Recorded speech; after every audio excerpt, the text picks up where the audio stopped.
Hello everyone, welcome back to the Pear Pod. Thank you all for returning. It's been a chaotic 2 weeks or so with guests, so I am looking forward to bringing it back down to fitness and health and looking after oneself, and not the crime-ridden podcast we've done the last 2 episodes, man. Holy shit. Today I am joined by Adam and Lee Molloy, who have just released their book Better Than Before. Lads, thank you so much for coming. Really appreciate it. So, as I was saying to you before, I have similarities with both of your fitness stories in different ways. I can relate to trying to get into the gym for sports, trying to improve my sports performance, and I can relate to fucking quick scoping with the boys, like real hard on rust, just spinning and shit. So it's nice to kind of get both perspectives. So I'll be kind of chucking it back to both of you as we go. But Adam, I'll start with yourself, if that's okay. You were into fitness, from what I saw, to improve like your football performance and stuff like that. And you know, when you first did join the gym, was there like an initial, yeah, this feels great, I'm really enjoying this, or did you have the like 2 years feel like I have no idea what I'm doing? Good question. So actually, when I first joined the gym at all, I was actually going to like teen fitness classes. So there was a chap, we live in Molloy, and there was a chap who set up this little private gym kind of thing in the community centre in Molloy. It was called Fitness Freaks. And he set up, yeah, I know. Fitness Freaks? And so he set up this little teen fitness class because he wanted to engage the younger population, let's say. So it turned out it was just me and one other fella who ended up going. So it was 2 of us. So I was basically getting like one-to-one PT throughout that. And he introduced me to a lot of just the basic stuff. So like, here's a barbell, here's a dumbbell, here's a bench press, like these sort of things. So that gave me a little bit of a grounding in it. And at the time I was playing my home farm for football. And we had like a little gym set up in home farm where they'd do like say half an hour in the gym and then go out into the pitch to do your training. So I had a little bit of an idea, but it was mostly from a sports performance. So there'd be stuff like plyometrics and like no bodybuilding style training or anything like that. I only really get into that then maybe after a year or so of doing that, and I was really like, as soon as I started doing that bodybuilding style of training and started getting into the gym from a perspective of, the thing I loved about the gym more so than anything else was the fact that when it's football, right, you can do everything right. You can go training, you can prepare for a game, but you're relying on 10 other people to do the job as well. And if they're not, you can have a great game but still lose. Versus in the gym, I was like, right, all I have to worry about is me showing up, me doing the thing right. If I tick all those boxes, I'll get the results. So it's the fact it was like, it's you versus you. So individualized, which is lovely. 100%. And did you, so at what point do you go like, all right, I'm really enjoying the gym, to like, I could actually do this as a career long term? Like, was it a period of like, no, the gym is great and you had other aspirations for work, and then at some point you were like, this actually could be a profitable thing for me to get into and something I really am passionate about, you know? It was always in the back of my mind, to be honest, to become a personal trainer at some point, because even when I started going to the gym, I would have made a little bits of progress quickly, and then you get friends like Lee, for example, saying, oh, you know, you're looking like you're putting a little bit of size, you know, what are you doing for this? And I love giving advice and giving guidance to people on that. And I'd see other PTs in the gym that I was a member of, and seeing them flowing about and they're wearing shorts to work, you know, and just chilling. I was like, yeah, that actually looks pretty fresh, because here has a toiler. And he dragged us to work with him, and he's self-employed, and like 1 or 2 days doing graft with him, you're like, yeah, you know what? Fuck this. 100%. If I can wear shorts to work every day, I'm all for that. So it was always a seed that was planted from early on. And as I was going through school, going through college, the gym was the only thing that I really ever felt like. There was different subjects in school I was interested in, and I was a good student in school, but nothing ever felt the same way that the gym felt. That felt like something I was really passionate about. So I was definitely like, if there's a chance I can do this as a full-time career, or like get a job doing this sort of stuff, that's 100% the direction I want to go down. Did you watch any like, in terms of like getting your information and stuff, did you watch like fitness content on YouTube? Did you have like guys you followed for info? I did, yeah. That's all I watched from about the While he was quick scoping and rust, I was on YouTube. We'll get to that. It's almost more important. It is in some ways, yeah. So yeah, that's like all the content. And I didn't even watch, like, obviously at the time there would be like Rob Lipsett and like all those boys who were coming up. I didn't even watch that content. I loved all the pure educational stuff. It's like listening to like lectures about it and like seeing people doing reviews of like the literature and stuff like that. I just loved trying to understand it from an even deeper concept. And I spoke about it on a different podcast before, but I was the first in my family to ever really have an interest in that. My mum or dad wouldn't be too big into health or fitness or going to gyms and stuff. So I kind of felt at that stage, anything I wanted to learn, I had to do it myself in that sense. And that was the first like opportunity in life where I felt like, right, if anything's going to come of this, it has to be me. I can't rely on my mum or dad to do it for me or to tell me about it. And that was when I look back on it, that was like the first time where a lot of the lessons that I can bring now into different businesses or entrepreneurship in general. It was like a lot of the start, they're just being willing to go and take action, do your own research, learn yourself, try stuff out, see how it works. If it fails, you learn the lessons, move on. So there was a lot of trial and error, and probably more error in those early years. But at least, like, for me, the practicality of it and like the science-based approach to know, like, no, this is how it works. And once you can understand it like that, like, I do love it to that. Like, there really isn't any guesswork. If you put in the hard work and you're disciplined, it will work. And that's why, like, I know a lot of people talk about when you see a bloke in shape and like you already know, like, right, this guy's a disciplined guy, because you can't fluke your way to that. So it's like, before you get to like wallets and like bank accounts and stuff like that, like if I see you in good physical shape, I'm like, all right, this guy's a disciplined bloke. So it's like, yeah, that's definitely something I notice. And Lee, while Adam was in the gym, you were like more of like breaking a mental sweat on the it's a nice way to put it. Yeah. And so actually during that period, as you're like, as Adam's working into the gym and stuff like that, is there any part of you that's like, okay, I kind of see that, and is there a part of you that's like spurring you on to do it, or you're like, I'm gonna let Adam do his thing and this is what I'm into right now? Yeah, it's a good question. There was definitely moments of inspiration that came just from being around Adam. But like, I always just found weight training, fitness training boring. Like, I loved playing football. I hated running. I hated anything that wasn't me with the ball or kicking the ball. I had no interest in. So like doing split squats and like RDLs to try and do your strength and condition, like I just had no interest in it. And then I had a couple of bad injuries that kind of put me out of football for a while. And like, I'd get overweight and then I'd join the gym to try and lose a bit of weight, and it'd be back and forth. But I never really took to it the way Adam did. And I was always better at quick scoping than I was at the gym, so I just stuck to that. And this is so I have a brother who's 2 years below me, with just me and him, and we're like incredibly close, best friends, all that kind of stuff. But even for me now, he's better looking, like thinner, better with like mots, all that kind of shit. Just is naturally, and like probably a more popular bloke. And that definitely did in periods make me like envious a little bit, not envious, but almost like, I guess a little bit jealous of like, okay, he has a lot of things that I don't. But if we were twins, I feel like that would only amplify it for me more, because people can't help but make comparisons.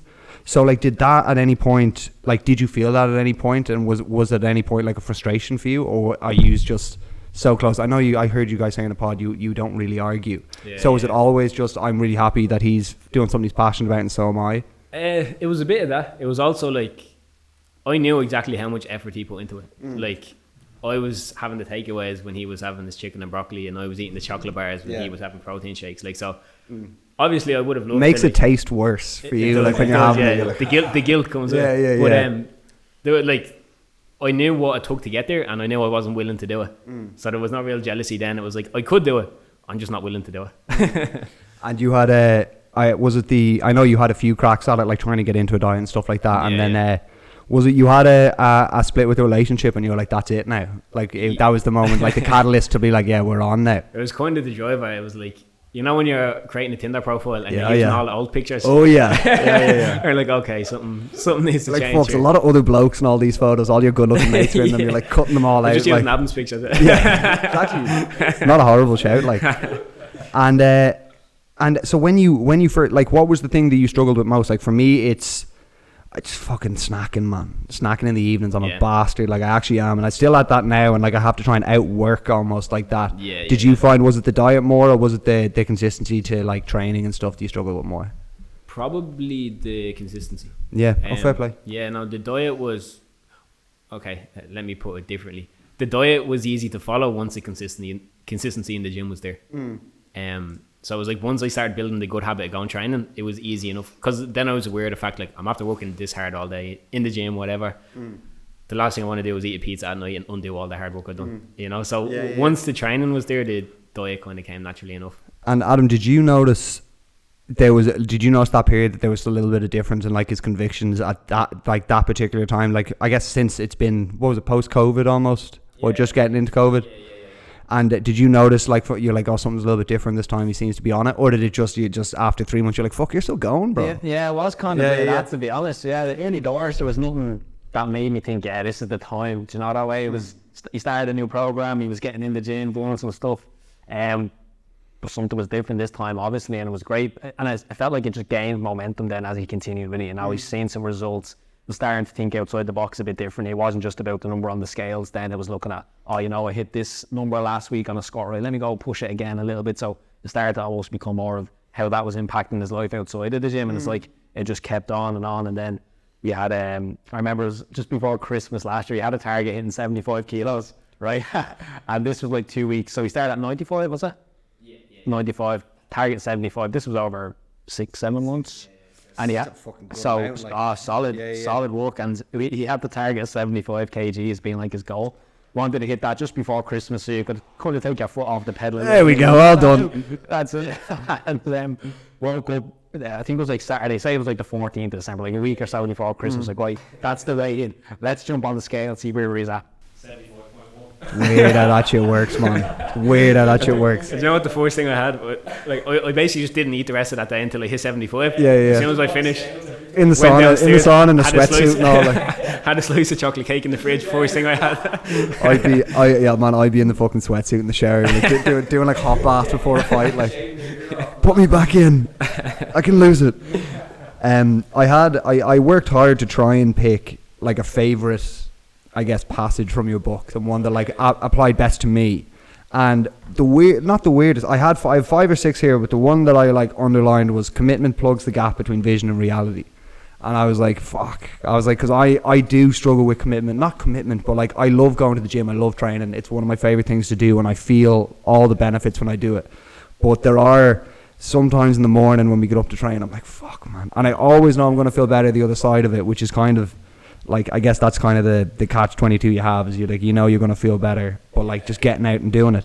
And one of the interesting things is, would you guys train together when you guys are going to the gym, or do you like, I guess you went into it kind of solo, so do you like training yourself, or do you guys like to go in and work together? I prefer solo. We haven't had periods where he's jumped in with me for now and again, but for the most part, we don't even train in the same gym. Yeah, we're in different gyms. No way. Yeah. That's mad. Is there any reason for that, or just different styles of gyms you guys like? Different styles of training, I'd say, more so than anything else that we enjoy. I like the kind of old school bodybuilding style. He likes to vary it up a little bit more and like have different stuff. Yeah, sauna and those bits. Yeah. Oh man, you should, the gyms in Marbella, man, it's like they're there all day, because they're like, oh, we go to a restaurant, then steams, go play paddle, and then fourth thing on the list is go train. Like that's it's not even the priority going in there. It's wild. And so do you guys, I didn't see on the other podcast, do you guys work together now as well on like the fitness side? Like, do you have a business together, or do you guys have like second jobs you guys are doing? So we both work, I work full time outside of the Molloy Twins. Started off as a fitness page, so it was Molloy Twins Fitness, because fitness was the common denominator between both of us, and we always wanted to be in business together. We like the idea of being twin brothers who work together and can build an empire, you know, that sort of thing. So fitness felt like the easiest entry route to doing that. Well, we kind of shifted away from fitness over the last month, 6 weeks, especially with the book coming out, because even writing the book was more of a process of pulling away from fitness.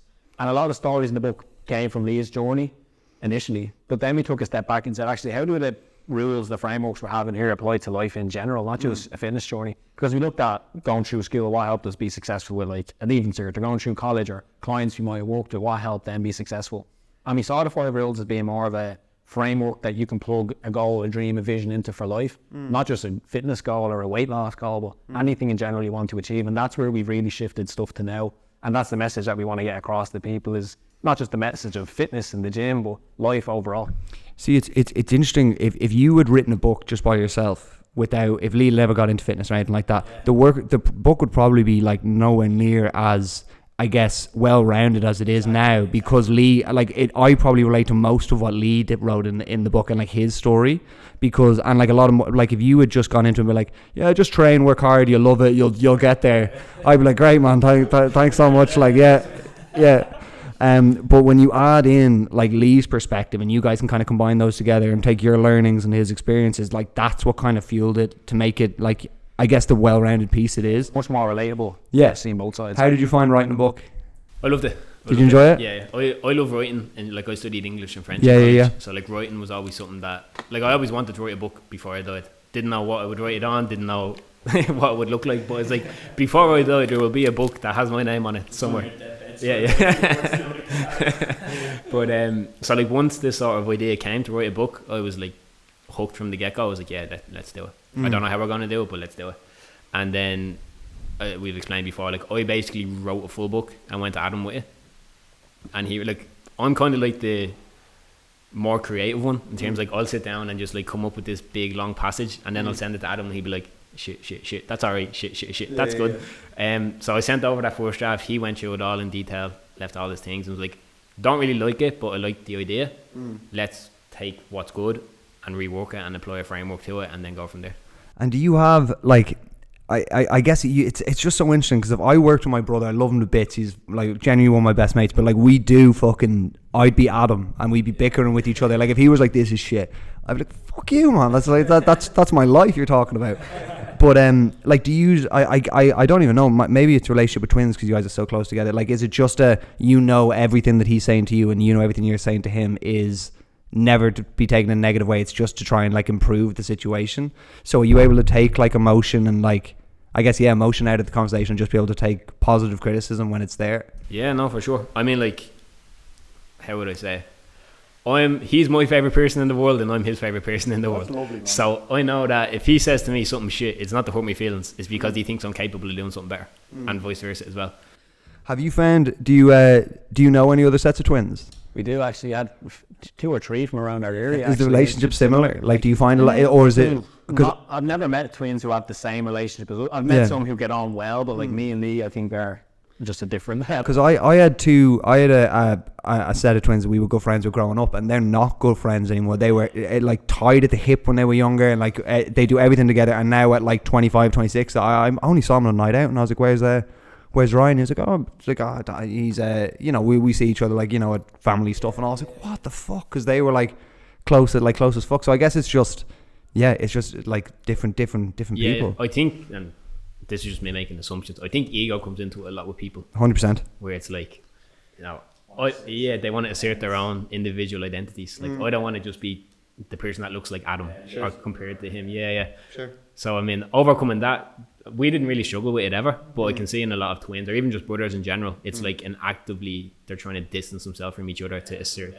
Yeah. You can see, I can get that. I can get why, like, especially if you had parents that would be like, in any of like the Home Alone, any of the movies where they have twins, it's like, all right, you get a room, twins in there, and you're like, all right, man, my name's fucking Adam. You're like, twins inside. So I can get that, but it's genuinely, it's lovely. It generally is lovely. You guys have such a nice relationship. I think that's what brothers should be. Do you know what I mean? I think that's like, at least for me anyway. Like, he's probably the one person that sees through me perfect. Like, he'd be like, "Don't do that. I know you're lying," and I'd be like, I'm like, how does he fucking know that? And like, some people spend their whole lives looking for a real friend. Well, most of the time it's probably your brother, or in your case, your twin. Like, some people never go through life and never find it. But I want to talk about your parents a little bit, because honestly, when I listen to the podcast you did with Dongo, like, it's fucking inspiring shit, man, to be honest. Like, especially the fact that your parents had you both young. Like, was it 18 and 19? My mom was 18, my dad was 19. That's fucking insane. And then, like, to hear about your dad saying that, like, your dad sacrificed a lot to be able to, like, probably sacrificed some of the aspirations he had for his life to be able to provide for you guys. And then, I guess, do you guys feel that you've inherited a bit of that work ethic, even subconsciously, not in something you think about? Without doubt. My dad is always the example that we always talk about. You talk about like hard work and graft. It just puts things in perspective. Even what I mentioned of going to work with me, that like that gave me a perspective on what work really is. You know the way. So if I'm ever having a day where like, it's been a bad day, I had 6 calls with clients, like, here, this fella's been out of house since 8 o'clock with his hands and knees. You're like making your protein oats and all. You're like, morning, guys. Life is so hard, Yeah. So 100%. Subconsciously, consciously, even going through school, like, to be fair, they were all quite disciplined with us, strict with us, and then as my little brothers kind of grew up, that kind of went to the wayside a little bit more. But I think that's natural when you're first kids. But like, they set the tone for us of like, work hard, be the kind of men that we are now. Like, that all came from them. And like, that's probably something that's lacking a little bit in society now, or like changing a little bit, as you said, is like, parents are encouraged more to not upset their kids, not make them feel bad about themselves, not, encourage them, even if you lose. It's about like taking part in all those kind of things. But like, all the guys, all my most successful mates now, like, their dads were fucking, get up and get fucking at it. Like, what are you doing? And like, so it's not, it seems like something, and I feel like the next generation now, we're going to see it a lot more in like kids that, don't have as much direction at home and are trying to figure it out for themselves. What was your mum like? Was she a little bit softer? Yeah, no, she definitely was. Key. Yeah. Oh, get in here. Oh, get in here. So I'll tell you that when he gets home. Oh, just go upstairs. I'll talk to him. Yeah, exactly. It's okay.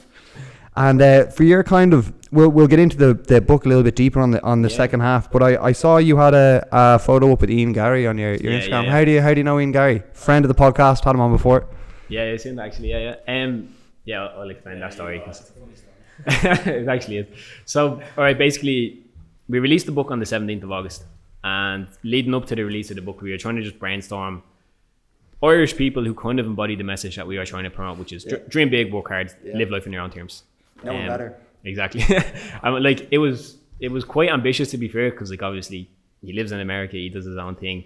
We didn't expect much of it, but we were like just hoping they would give us some sort of address. We could send a copy of the book. He'd take a picture and send it back to us. Like we would have been chuffed with that. This was a cold reach out. You didn't know him from being a fuck. Okay, I thought you knew him from being younger. No. Went onto his Instagram page, saw there was a contact email address, and just shot off an email explaining. And then she got back to us. Her name was Sophie. Yeah. That's who booked in my. Go on, Sophie. Thank you, Sophie. Get him back on the podcast. But Sophie came back, and this was before his fight with Neil Magny. It was meant to be Jeff Neal, but then Neil Magny. So she was like, he's fighting in Boston in August 17th, I think it was. Yeah. Get in touch afterwards, and we'll see what we can do. I was like, all right, cool. Definitely. Whatever happens, I'm going to follow up on that. But he better win, because if he loses, he probably won't do it. And then obviously he destroyed Neil Magny, so I was like, all right, he's definitely going to be feeling good. Maybe broke him up, man. I've never broke him up. Holy shit! Dominance. But reached out then the Monday after the fight. Didn't hear anything. I was like, oh shit. So we left it a few days. Reached out again, and then just by chance she was like, oh, Ian's in Dublin with Layla this week. You'd like to hand deliver the book. I'm like, oh shit, really? So she came. Give me a glass box. But I thought this was the end. This was the start of the story. Yeah. So sent us on Layla's contact details, because she was organising the schedule for that week, and this was on the Monday. So we texted her the Monday. I was like, I was speaking Portuguese and all. I was just trying to whatever it takes to get in there. I was like, hey, what's me? And I was like, did Sophie explain to you? Blah blah blah. We're Dublin twins. We released this book. We'd love to give you a copy. And she was like, yeah, sure. We're in Temple Bar for the next half hour if you can make it. I was like, I had a PT in the gym. He had a call with a client. I was like, can't do it. Like, how about this evening? Didn't hear back. I was like, all right. Tried it the next day, and then again she was like, oh, we're at the Tree Arena for the next half hour, but it was always like very last minute and very. I'll be here for 4 minutes. Yeah, exactly. And tight schedule. Like, oh my god, what's going to happen here? And we're in Clondalkin, so even to get in the Tree Arena. It's not a quick one. It's not a quick one in. Yeah. And then Thursday, we had it. So like he was going to do some media thing somewhere in town, and she sent us the address. Like, we'll be here for 4 p.m. If you can make it in, we'll get the picture, take the book, blah blah. We're like, all right, cool. Whatever needs to happen, we'll do it. We'll be there. We were sitting in a Starbucks across the road from 3:30. I had a work call. I rearranged my schedule and went in there, got the work call done. Then 4 o'clock, we were packing up, getting ready to go over. We were literally 2 or 3 minutes away from where we were supposed to meet. And I got a voice message off later. It's like, actually, Ian's stuck in Wicklow. We won't be there. It's like, no, what are we going to do? Reevaluate. And then Friday morning, I was like, we kind of just given up on it at that point. It was like, we tried, it's probably not going to happen. But we had signed the books anyway, so we're like, there's no point letting them go to waste. So we sent the last message and was like, sorry we couldn't make it happen. We have the books here for you. If there's like a home address or somewhere we can send the books so you can have them at least, please let us know. We'll send them over. We're grateful anyways for the opportunity. We're in Argentina. Yeah. And then she came back and said, Ian's getting a that's why he's topless in the picture. He was getting a tattoo. Yeah, he was in that place's class, the Heartbreak place, quality. Cool. But she was like, he's getting a tattoo. It'll take you about 4 hours. If you can make it in, we'll do it. I was like, yeah, fuck it. Whatever we have to do today to make that happen, we're going to do it. So got in, made it happen in the end, and then it was actually our highest performing picture on Instagram. So it's a great. It was snap, worth the hassle. Great snap. They were so nice as well. Like, they let us come in and sit and like be there for 20 minutes, half an hour, chatting to us, asking about the book. Got to meet Ian's strength and conditioning coach, videographer, son Leo, Layla. They're all there. Met the kids as well, did you? Fair play. That's class, man. If you could have other, let's not, even not Irish, but even celebrities in general, if you could have another experience with like an Ian Garry, if you could pick more athletes or people in life in general, who would you like to meet and pass your book to if you could? Maybe like one each. For me, the little fanboy in me would be Ronaldo. Cristiano Ronaldo, yeah. Just as a United fan growing up, he was one of the inspirations for getting into the gym as well. Just because you'd see him with his top off and He's just not beautiful. Keeps it outrageously snug. Like, it really, really does. Yeah, so he'd be like the little fanboy in me would say Ronaldo. I'd have to think, like, there's lots of people who we put a little list together, like, right, this would be like the dream list of like people who we could present for. But there's lots of people, not necessarily athletes, that I've got a lot of value from growing up. I did notice you made sure to not pitch it as a fitness book and like more of like a self-improvement book. And like, I back that because like it's discipline in general, like it applies to all parts of life, and like you can apply it to fitness 100%, but like pretty much all the points you have in your book can be applied to a lot of situations in life. And I think that's the big, like, it's so many like fitness, like breaking down like your fucking macronutrients and stuff like that, but it's the other shit. People put way too much into that side and not enough into just get disciplined with like your 5 healthy habits you need to do a day, and like let that compound on itself, you know. Yeah, exactly. What about your athlete? I was hoping I could avoid this question. Right, let me see. Are we sticking with athletes? Stick with athlete. Go on, yeah. Keep it simple. Right. Oh, see, it's going to be kind of controversial, right? Okay, we like controversial. Well, it's not really controversial, but a lot of people don't like him anymore. But Conor McGregor, growing up, you're in good company here. You know, like we've seen his journey from his first fight in the UFC to what he went on to make was obviously everything outside of the octagon that's happened since then. Questionable. Outside of my scope of practice, I wasn't there. I don't know what happened. 100%.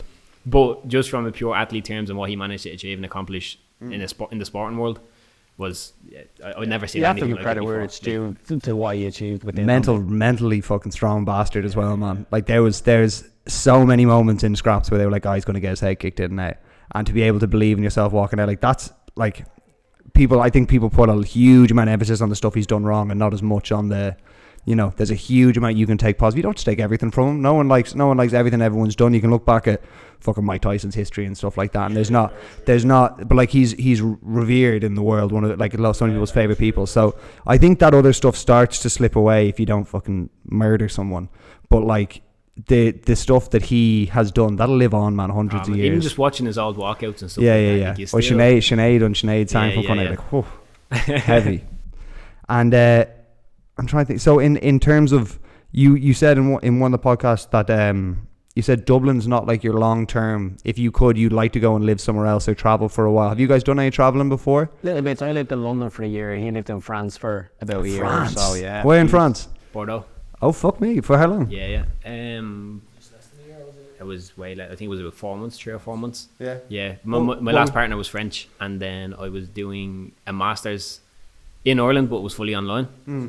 Yeah, because of COVID, it was all online. So I was like, I could do it from my bedroom in Ireland, or I could do it from an apartment in Bordeaux. Blue. Yeah. Love that. And how did you like it? I didn't, to be honest with you. I wasn't a big fan. Didn't have to say it, man. I wasn't there, so I was like, yeah, I have to come back to know. And in terms of London, my brother's living over in London now.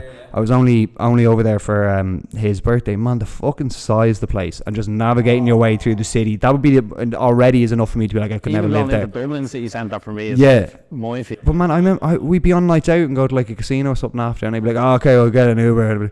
It's only an hour back to Clapham. You're like, an hour?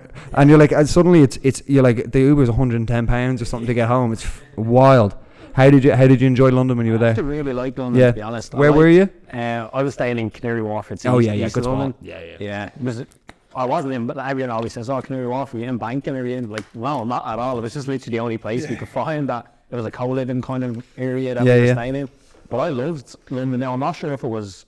I'm a big football fan, so like there's great access to Premier League games and stuff like that, so that was quality. But it was more so the fact that I think that's about it on another podcast as well. But for me, going to London was the first real time of living outside of your house, living away from Lee, living away from my man and dad. For me, it was like this little itch I had to scratch of saying, you know what?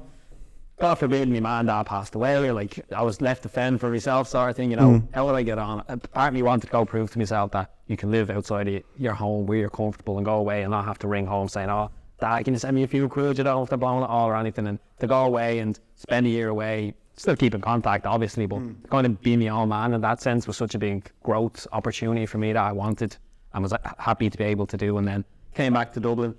Our plan isn't to stay here forever, but things are going really well with the book and we have great opportunities like this. So we're kind of debating at the moment where the next move will be, but I think we both have ambitions to. What's on the list if you could? If they would take money out of it? Like if you could live if you take the money and the visas and stuff out of it, if you could live somewhere. Ooh. Something about America does. States is class. Talk. I've never been, so I don't know like what state. Like Texas and stuff sounds kind of cool. Austin sounds like an interesting spot. Like I know that's where there's a lot of people. South America is always a place that I've been kind of fascinated by. I like the idea that Lisbon's the main spot on the list at the moment. Lovely. So Portugal's meant to be great for like like online work and stuff like that. It's a good place to be. Yeah. And then where else would I was in Italy and Rome, and that was unbelievable. So like part of me is like, I'd love to see more of Italy and be around that place. And then we have family in New Zealand and Australia, or New Zealand as well. So there's a few places on the list. I think if money wasn't a thing, I'd probably go to the States just because the opportunity over there is just seems massive. You know, they'll just never fucking let you in. Like it's so tough. That's why Canada's a good option, because you can slip down on your visa you get in Canada treats you like a Canadian citizen. So and they have a whatever that word is, you can just slip in and out of America. They have which is a huge, like we were able to go down to Seattle from Vancouver and you just drive straight down. So that would be a decent option. When you did you enjoy living on your own and like away from each other? Like did you miss each other more when you missed your parents? You know what, I was thinking about this actually, and the fact that me and Lee are like now in business together and do things together, it would be easy to say, oh well, that's just from a place of comfort, because like we've done everything together, literally came out of the womb together, share bedrooms together, so it's almost a natural thing. But I think the fact that we both had periods of time where we lived away from each other. Like we're working together because we want to work together. It's not like this, we both want to do it, but we're kind of scared to go alone sort of thing. So let's just do it together so we can protect each other. Like I've been self-employed, Lee's been self-employed. We both have our own things that we do. We work together because we think we are better together than we are individually. It's like 1 + 1 = 3 sort of thing. He has strengths where I'm weak. I have strengths where his weaknesses lie. And like together we're able just to create work and create kind of flows that individually I don't think we'd be able to do. Do you find, Lee, as a coach now, you can empathize a lot more with like different clients when they come in being like, I just feel like one of my mates, Phil, he's a personal trainer in town here. He owns PDPT. I don't know if you've heard of it, but he is like very much like yourself, like very just doesn't, at least visibly, doesn't seem to struggle with like diet, and he's like, oh no, just tuna and rice and sweet, and just doesn't feel it. So him as a coach to me, he's like, just don't eat it, and I'm like, yeah, I hear you, man, but like sometimes I get sad and like I want some.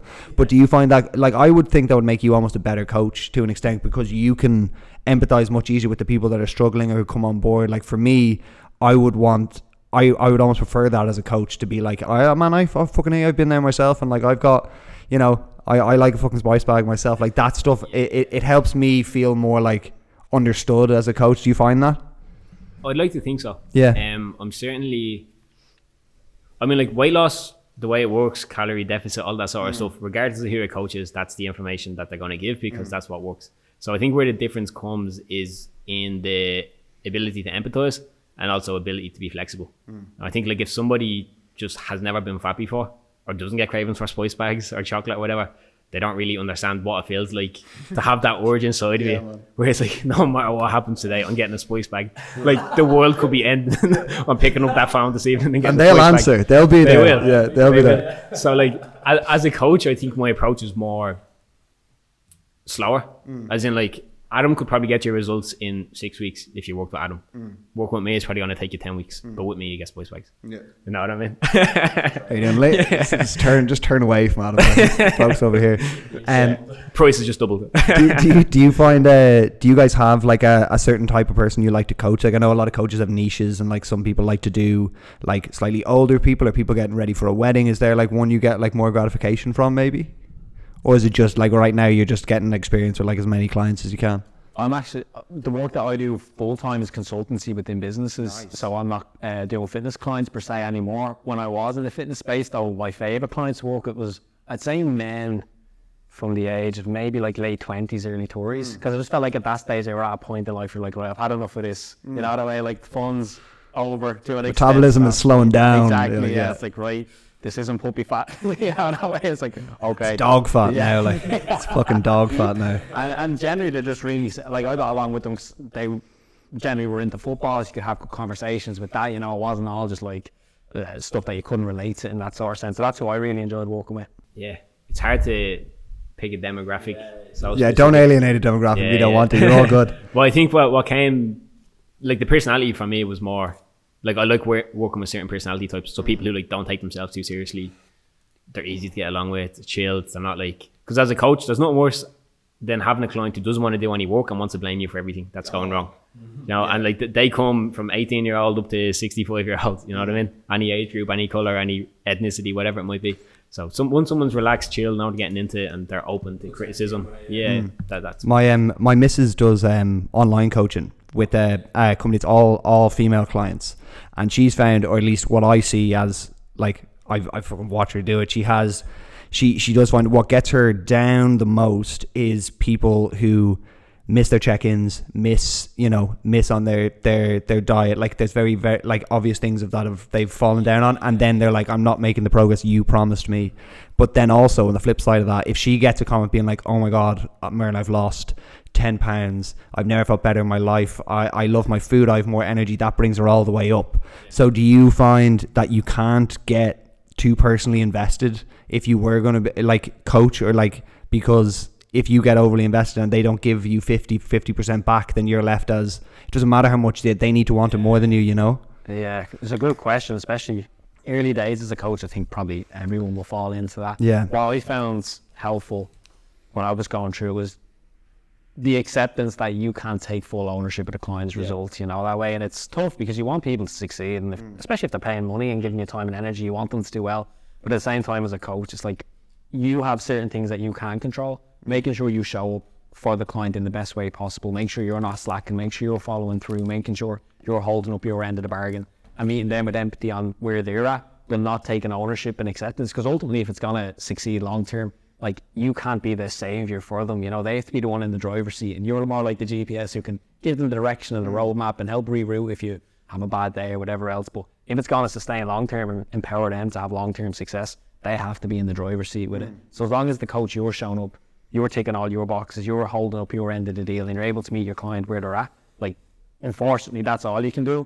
Everything else has to be led by the client. You can try support them as much as possible, but tying your worth as a coach to every single person's results is just going to... You'll be disappointed all the time, man, 100%. I mentioned there that one of my favourite pieces of the book, and then another one that kind of struck me was the flea in the jar analogy. When I saw that in the book, I was like, where the fuck are these lads going with this? But to be genuinely, when I started reading through it, I was like, fuck, man, it's actually like it's actually facts, and I can definitely pull moments of my life where that's happened to myself. I want to see what part of the book, let's say out of the 5 rules you have, which one do you think applied most to yourself? At this moment in time, or? Yeah, at this moment in time, let's say. Fifth one. Yeah. Fifth one, focus on the process and not the outcome. You too? Amen. I think well, like, it's actually weird because I have probably 2 or 3 that are all very applicable, but that one in particular, if you get so focused on, that's going to be me now in 6 months, and as soon as you get there anyway, you see all these guys who crash diet loads and they get to their goal and then they're straight back to their old routines. So it's almost kind of falling in love with those, I guess, with the process. And did you have like 15 rules and then you were like, we have to break this down to 5, and you had ones that you like left on the table, or were you like, you got to 5 and went, that's them? We actually didn't. We were very intentional. Like, we said we want there to be 5 rules. Yeah, and then I don't know why you picked 5 to begin with. Yeah. It's my favourite number though, so I was cool. Yeah. I was always wondering when it must be hard. Like, when do you guys think, or did you guys at one point be like, that's it, we're done? Like, I find it would probably be so difficult to be like, let's just add in that this little bit, but then someone has to go, that's it. Yeah, that's it. There's a great quote, I don't know who said it, but I think it was like Da Vinci or someone like that, but it's like, a great work of art is never finished, it's just abandoned. So like, you just reach a point where it's like, it's not perfect, but it's as good as it's going to get, and if we keep working on this, it's probably going to be like diminishing returns. So it's like, I'm proud of this, he's proud of this, let's go with it. So moving forward, as like is books and like writing books, is that something you guys want to do in your future, or is that like just one area of the business you'd like to build? Yeah, it's one area, a big area. We both love reading, we get a lot from reading, so we want to share that with the world. It's blowing up right now as well, reading. It started in the last year or two. People over COVID, people are much more interested in like self-improvement books and stuff now. I guess they had more time. History, so that's definitely one thing we want to keep going. As well as that, we want to continue doing more speaking engagements. So getting out, actually being able to talk to people, run events, that sort of thing. Because I think this sort of stuff this isn't like going to isolate anybody. Everyone can connect with this stuff. And we were chatting yesterday actually on a conversation we were having, and in the area like where we're from, or look where other people are from, the idea of personal development is like a foreign concept. if you even mention the word like meditate, it's like you shot somebody, you know, that way. So we want to introduce people to the idea that, look, you don't have to go to that level, you know, like there's different entry points to this stuff. But like these concepts are stuff that we've taken and have had such a big impact in their life on keeping us from going down the wrong roads, or maybe helping us get back when we did go down the wrong roads. I mean, we can get this to people, no matter what stage of life that they're in, like they can take this and start making the next steps towards whatever it is they want to do in life. And especially younger generation, you know, kids growing up, you mentioned earlier the difficulties of being a younger person in today's world. So I don't think there's enough of these kind of messages going out. 100%. There's almost like, we speak about it like rights and responsibilities. So everyone has the rights to have these big dreams and goals. Everyone has a right to want something bigger from life than maybe their parents had, than their cousins have had, than the lads who went before them have had. And that's part of being human. Everyone has those rights. But everyone has the responsibilities of actually sucking it up and doing the hard work that comes with it. Of putting the graft in, like you setting up this podcast, driving all the equipment in and out, you know, having the headaches. You know, there's going to be moments throughout where you're like, this isn't worth it. I couldn't be arsed with this stuff. You want to have the right skills. The responsibilities are just built into that. And we want the book to be a message of that. Of, yes, have the big dreams, have the vision, but don't forget about the work that has to come to back all that up. Otherwise, it's just going to be a dream and never a reality. This sounds like, hate bringing them up, but there's thing Tate used to talk about, you know, there's take away all, similar to McGregor, shit that you don't agree with, shit that you do agree with. But one thing he did talk about that kind of relate to me is he's like, when he talked about his fighting career, and he's like, I wanted to fight and train about 25% of my life, which is about a quarter of the time that he trained. And all the other times he went, he's like, I went because I had to. And he's like, it's not. And like the idea of holding yourself accountable to something like that, I think is so fucking powerful. And it's only, I love the idea of it only being, it's only you're going to let down. And that needs to almost be more to you than letting your coach down is letting yourself down. I think that's kind of, that personal responsibility is something that, like, I guess isn't as popular as it is today, but is getting spoken about more. But it's interesting, you guys, would you ever consider starting a podcast? It's such an interesting like dynamic between the two of you. I feel like it would be excellent. Oh, thank you. Yeah, we definitely would be into it. I think that would be interesting. I think it would be very interesting. Yeah. I wonder if when you're moving forward, if you guys want to travel, would you want to do it together? Or do you guys have different places you'd like to go? No, together is the plan. Nice, man. Yeah, if they're just in a... I don't think whatever way our life will go, success wouldn't feel complete if he wasn't by my side or I wasn't by his side. You know what I mean? Beautiful, man. That's lovely. And did you have what age are you guys? Are you 20? 24. See, man, you're fucking so young. Oh shit. 48 together. Man, the amount of people that come in, that like, even when you were talking about Jay, and we had Jay on, he was like, oh, you know, I'm feeling a bit just getting tired more and more. I was like, how old are you? I was like, 23. I was like, oh my god, okay, you don't even know the meaning of the word. Never felt older being 28 years of age, like people saying that. It's like, oh man, it's like 21 is a bitch. I was like, yeah. Wait till you're fucking 30, man. And what do your parents make of you guys writing a book and like the career kind of path you've gone down? Are they happy, proud of you? I'm sure they are. Biggest fans, yeah. Them and me nanny are always like... The first purchases, I'd say, was it? Yeah, before it's even done, as soon as you mention the word books, like, I'll buy a copy. It's like, it's not even made, nanny, relax. But yeah, it's an ebook, I'll buy a computer. Yeah, literally, yeah. Buy a brand new Mac. Downloads it. But yeah, they're all for it. I think... like they bought copies of the book. Every podcast, every radio interview we're on, they're like, you're up against the radio listening into it, you know, that way, always saying that was great, well done, that sort of thing. So that's beautiful as well. If it's one of the, as we kind of wrap it, I have a couple of not weirder but just interesting questions, not so late to the book.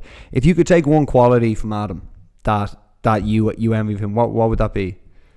Probably either his discipline or his perseverance. Yeah, I'll take some of your discipline, actually. It's crazy. You should, like, the gym sessions he puts them, like, I'm a personal trainer, so I should probably be like, well, I don't work as a personal trainer anymore, but qualified personal trainer. So like I should probably be more like Adam in that sense, but like he is never happier than when he has a 2-hour gym session of like 4 sets, 15 reps, tempo work, all this sort of stuff. And I look at that and I was like, oh. I go in like first thing this morning. I was like, all right, lat raises, like, eight sets, real defined 5 bicep kilos. Curls, and I'm gone. Then you're like, but like aside from the jokes, like his level of discipline is like, for sure. Like some people. You ever have a conversation with somebody and you're doing something and you think you're doing it well, and then they tell you how they're doing it and it just redefines the standard of what good is. Yeah. Pretty much every area of my life, if I compare it against his, it just resets the standard of what's good enough. And it's great. Like like the more time I spend around him, the better version of myself I become, because I realize there's always a new level to it. And like, if I don't know if I'll ever catch him, I hope I don't, because I'll run out of things to chase then. Yeah. But it's like each time I reach a new level, he's already leveled up, and then I get to go again. That's fucking lovely, man. This is a heartwarming episode, man. Holy shit. Same question to yourself. For Lee? Yeah. Lee has honestly so many qualities that I think if I had would make me an even more well-rounded, I'd say. Like, he's a very, maybe not the easiest way to break it up, but if we were supposed like different angles, like I'm more the right brain, he's more like the left brain, more like analytical versus emotional. Like, I think Lee's ability to connect with people, his empathy is like really solid. He's just someone that I've never met anyone who has a bad word to say about him. So anyway, his sense of humour is great, he's funny, really personable. Like, I think he brings, I hope I bring bits of it, but like that's an element of his personality that I'm so aware of, is even when he's meeting with clients, like how he engages with people in these sort of conversations. Like, I think he's really skilled in that area, and there's something about that I look at and I'm like, yeah, you know, he's like, there's something talented, like there's a gift there that I think he has to connect with people. It's also so important. Do you know what I mean? Like, both areas are so, like, for me, if I was going to have a coach, I do want to have that motivational side and see them be able to, like, fuck, he trains like an animal, I want to train like that. But just as much as that, in those low moments where I'm like, fuck, it's Thursday, I've trained 4 days this week, I don't want to get up, I need that kind of empathetic side to be like, I know it's hard right now, but like, these are the moments you got to push through, because this is where the changes are made. These moments you look back on. So like, you need both. It's almost like together you guys form the perfect coach essentially, which is fucking amazing. It's a shame that the egg split in two, isn't it? Oh man, I couldn't imagine being like 18 and then you go, yeah, it's twins, by the way. You go, okay, here we go. That's why it's funny, because like most people who are born, whose parents are 18 when they have them, they're like, oh, it's definitely a mistake. But like, one of us was 100% a mistake, because nobody tries to have the second one out as well. So. Yeah, so it's not good reading for me. And do you this is just and more like out of curiosity, do you guys find that you do have a weird, like me, I spoke with my brother, that my brother knows I'm thinking a lot, and like, but I guess that's just from being around each other a lot. Do you guys find you have like a weird little like understanding of each other more so than maybe your other siblings? Is that the case? Completely. Like, it's so weird. We will have the exact same opinion on different things that we see, or like different people or whatever else, and we won't say it to each other, but then one day we'll just go up in conversation and it's like we both had the exact same thoughts on it. And even from an energy perspective, I think we pick up really well on each other. Like, for the Molloy twin stuff, Lee does a lot of the creations, so a lot of like the Instagram posts, he'll make a lot of them in the reels, and I can feel off him, like when his energy is maybe like a little bit low, I was like, God, you know what, I'll try out a post today, take a bit of flack off him, or equally he'll notice maybe I'm struggling with something and he'll just pick up on that and pick up the slack and go with it. So we do have almost like, we don't have, I think people talk about like twin telepathy where you can like speak to each other. We don't quite have that, but I think we do get a good sense of feeling each other and know where we're at. I like your Instagram logo, the split face. I thought it looked class, man. It stands out a lot in my DMs when I go through it. I think it looks great. Yeah, lads, as we kind of roll towards it, if we had, is there any kind of urgency for you to, you know, get this book out in front of as many podcasts as possible and push it, or is this going to be something that you can market now for the next, you know, 5 years, 10 years? Is it going to be something you can always push back to? Like, what would the immediate plans would it be? Immediate plans, I think, is to keep trying to get ourselves out there as much as possible, using the book as a mechanism almost to speak to people, sure, because one thing we've heard back quite a lot from people is, like, the book is great, but hearing our personality, the dynamic of twins is like something that's different as well. You know, twins is obviously rare enough, but being out there, the relationship that we have, and being able to bring out these sort of concepts, but come at it from an angle that's not some, you know, like someone who's a monk or someone who grew up in different environments, but being able to come at it from a relatable kind of angle and put that out. So the more of that we can do and push this message, the better, and continue to share our message and hopefully inspire other people who are listening or watching. What would be, if you could have everything goes the exact way you want now, next 5 years, everything goes the exact way you want, what would your life look like, do you think? That's a great question. Sam came prepared. If everything flows out the way it works. I actually asked loads of people this and they all kind of go, fuck. Because I even for myself, I look at things 5 years ago, that probably won't happen. But if it could go exactly the way you want. No, 100%. I'll paint it in like broad brushstrokes, and hopefully we have a nice little Mona Lisa at the end of it, right? So I'm just going to throw some things out there. Right. 5 years from now, if everything goes well, most importantly, mine and Abner's relationship will be as strong as it is now, if not stronger, because something that we're both conscious of is, as people go into business together, egos can inflate. things can come up where people clash heads, and then all of a sudden best friends turn enemies, whatever that might be. So keeping the goal in mind that the most important thing in life is family connections and the meaningful relationships you have. Exactly. So 5 years from now, regardless of where we are, me and Adam are as close as we are now. Financially, we would like to be in a much stronger position, hopefully and ideally well enough to pay off our parents' mortgage and to be able to retire our dad, because he's worked for far too hard for far too long. Look after our little brothers as well, because I mean, family is family. You have to take care of your own. All boys. Yeah. My nanny as well. Like my nanny, to be fair, she's young. Like by nanny standard, she's 69. So like, you know, she's quite young. But I would love. I don't know what her bucket list is, but I would love to be able to just do whatever it is with her that she never got, because she too, like, she had quite a tough upbringing, and then raising children, all that shit. Not much money, and she was probably fucking integral to you growing up as well. I'm sure. She's second mother. Yeah. So like, I would love to just me and Adam be able to do something to take her off somewhere she's always wanted. Like, she brought us to Disneyland when we were kids, so I was like, we need to repay that debt. And just yeah. She loves Mamma Mia, so I'll probably go to Greece or something like that. But so do all fucking all of them. So yeah, I might dodge that one. I'll chip in. Yeah, I mean, like, for me, success boils down to like 3 areas. There's like fitness, finance, and then like family/relationships. So if 5 years from now, if I'm still fit and healthy, in decent shape, and I have a body that does the things I wanted to do, still have meaningful relationships with the people I care about, and have enough money to do the things I want to do, then I'm a happy man. Fucking amen, lads. Get that tattooed in your back, like. And same for yourself. Very similar. Similar boat, I'm sure. Very similar. 5 years from now, so I definitely be financially set up in a position where we can look after people. I'm not saying we want to be billionaires, but we don't want money to be a concern. Like, we grew up in an environment where money is everything. You don't make a decision without checking your bank account first, you know, that way. And I understand it's a reality, like, it's, you know, that's life, but that's just not the life we want. And part of the book is like, have a vision. It's like part of our ideal vision is that's not a concern as much, you know, that way. So being in a financial position where we could look after ourselves, our family, set people up, like our brothers, up to a point where it's like, I'm not saying I want to look after them forever, they have to be their own men, you know, but set them up so they can go and pursue stuff that they want to do. Pay off the parents' mortgage will be a dream.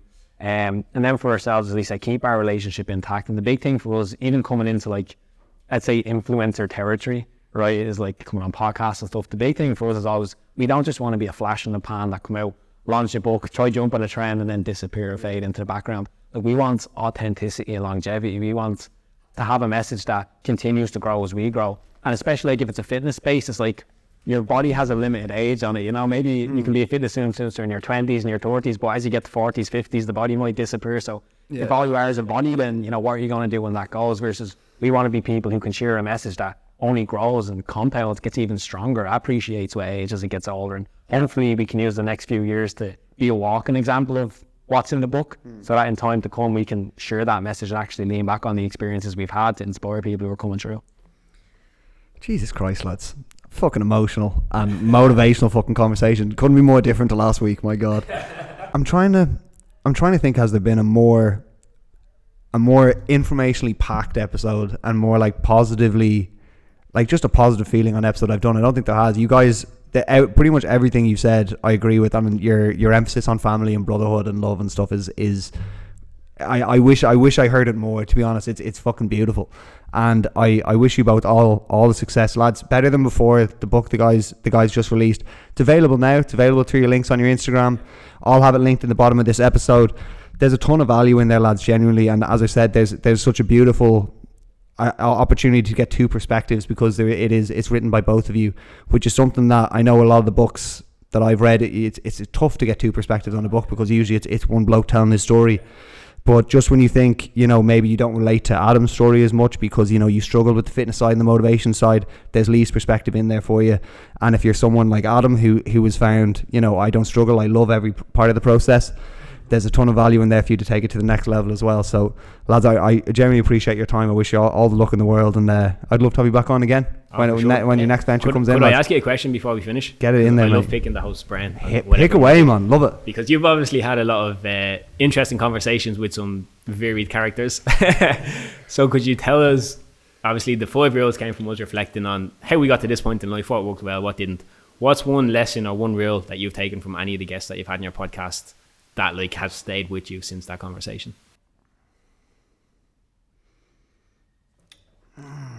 Okay, there's two. I had Joss Mooney on my podcast, who was like the first really successful bloke that I had on, who has like kind of things that I want, which is like the nice villa in Marbella, has like an R8, all those things. And he spoke a lot about how it's only, I asked him about like, how does it feel to have all those things that you have now, and like the materialistic things and all that stuff. And he was like, it's only anyway enjoyable because I had nothing in like my 20s, or I struggled when I was younger, not even struggled, but just didn't have the opportunity to buy these things. And that's the only part that makes it enjoyable for him now, is being able to look back and be like, Jesus lads, I'm driving an R8 now. Like that's the part that he enjoys. So that part, the enjoying the journey and understanding that the only way the next part of the journey is enjoyable is because you've done this part. So that kind of blew me up in terms of looking at the podcast as just keep doing episodes. Don't worry about which one's the more successful, which one you can clickbait the right way to get like, you know, more views. Just try and put out quality shit and the rest will take care of itself. And that genuinely has been the case now. The more episodes I put out, each one does better than the last one. So that one stands out for sure. And then honestly, man, your lads like speaking on importance of family and what comes first. Like a lot of people talk about priority, they're like, oh man, I want a fucking nice gaff for me and my missus, or I want the car is a big one. A lot of people talk about that. The fact that I asked you what your priority is for 5 years and what would be the most important thing, and you said I want my relationship with my brother to be the same, like that's fucking cool, man. And that's I guess even in the last 3 or 4 years, the importance of family has like doubled for me, and I've understood even more. Like I guess living abroad a lot, you miss out on a lot of birthdays or like, you know, family events or Christmases or stuff, and you realize when you get back, like, fuck, I'm not gonna have that again. I have a sister who's 9, and I was away from her being like 4 to 7, and when I got back, she's a completely different person. Like she's not like a toddler running up to you, and now she's on fucking TikTok and doesn't want to talk to me, and he's like, you're weird. And I was like, fuck, you loved me when I left. And just understanding that like you don't get those moments again, but like the trips to fucking Ibiza or whatever they are, like those things will come. So genuinely that, man, and just emphasizing like family first wherever it gets. So yeah, generally you boys have blown me away a little bit with that, so I appreciate that. And yeah, man, I think you're a fucking great message, lads. Genuinely do. I think in the fitness industry a lot, like so much of it comes down to like image, or like especially like successful on Instagram, image is huge, perception is huge, what can I sell is huge, like those things. And I think more people like yourselves who are focusing on the journey itself and knowing the rest look after itself, I think that's where people should focus. So yeah, I encourage you all to read the book, lads. It genuinely has so much value in there. It's not just fitness based, it's not just about growing a beautiful upper chest. Like it's actually it's stuff that you're going to be able to hold for the rest of your life. So I genuinely appreciate it, boys. I'm looking forward to having you on again soon. Okay, I appreciate it, Sam. Thanks for your time. Cheers, lads. Subscribe, all that shit. Appreciate you, folks. Bye bye.